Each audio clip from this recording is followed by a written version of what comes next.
¿Quién dice la gente que soy yo? ¿Que Elías? ¿Que Jeremías? ¿Que Juan el Bautista? ¿Que cualquier profeta? Notan algo. Todos están muertos. Y algunos ya de muchos años atrás. Tu Dios es un muerto. ¿Qué conceptos tienes de Dios? Bienvenido a Tres Punticos.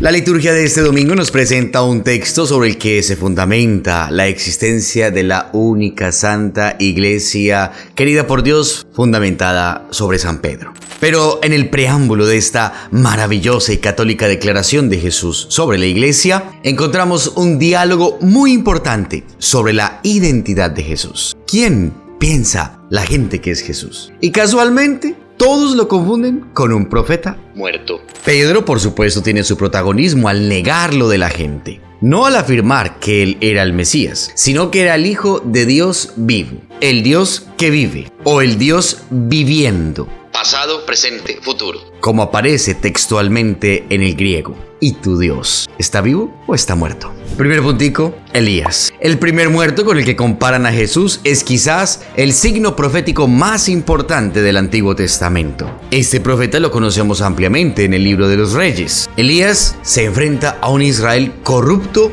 que se ha dejado llevar por la idolatría más nauseabunda. Y ahora enfrenta a ídolos contra el Dios verdadero. Falsos profetas, sacrificios detestables e idolatría de las cosas competían contra la santidad del único Dios. De esta comparación podemos extraer la primera figura nociva que podríamos tener de Dios en nuestra vida, la de un Dios ídolo. Si ves a Dios como un ídolo, lo ves de forma material y no espiritual. Entonces necesitarás siempre de lo material para experimentarlo. Con el Dios ídolo fácilmente se cae en el sensacionalismo y en el materialismo idólatra. Cosas que exigen los medios materiales y sensitivos como medium para sentir y experimentar la certeza de la acción de Dios en nosotros. El Dios ídolo es un Dios muerto. Segundo puntico, Jeremías. El segundo muerto es más reciente. A la época de Jesús, pues. Unos 500 años atrás. Jeremías. La vocación y el llamado de Jeremías ocurren en medio de una situación muy difícil para los judíos. Ya Israel, el reino del norte,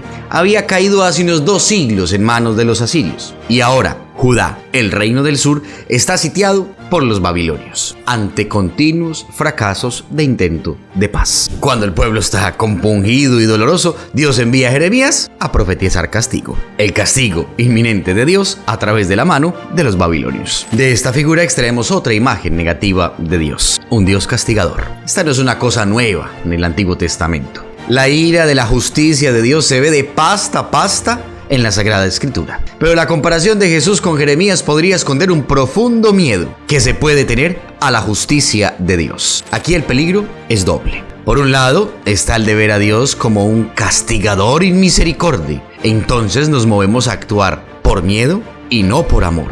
Y de otro lado, pensar que Dios es un alcahueta misericordioso que perdona todo y que por eso podemos hacer lo que nos venga en gana. Ambos extremos terribles, pero detenidos principalmente en la imagen de un Dios castigador, que es el de Jeremías, nos presenta la imagen ineficaz de la obediencia a Dios, que no se da por amor a Él, sino por físico miedo.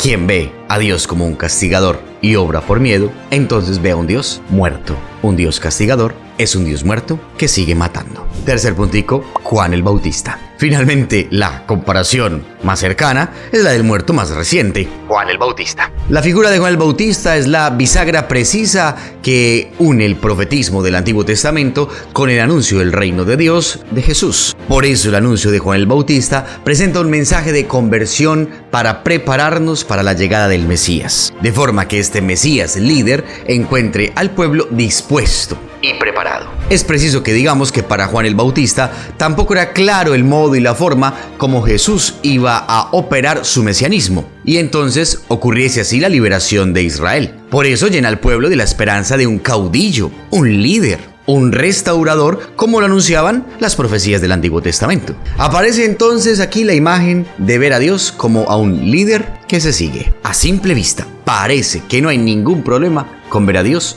como un líder. pero sí la hay. Asumir a Dios como un líder significa verlo como un par, uno de los nuestros, uno como nosotros, que tiene simplemente como capacidad distinta convocar y movilizar fuerzas hacia un objetivo común para todos. Dios no es un líder. Dios es Dios. Él es la meta. Él es el objetivo, no el que nos lleva a la meta. Pensar en Dios como un líder que me lleva a una meta nos puede desviar de la meta verdadera, la vida eterna. Entonces nos causa la muerte, porque somos capaces de concebir por nuestra fragilidad humana su liderazgo hacia nuestras metas, ambiciones y deseos humanos, tal y como le pasaba a los judíos de la época de Jesús, que esperaban que el Mesías fuera un líder, rey militar que liberase a Israel de la opresión romana, y no un Mesías humilde, sencillo, que lo que hizo realmente fue librarnos de la opresión del pecado. Así que concebir a Dios como un líder puede hacerlo esclavo simplemente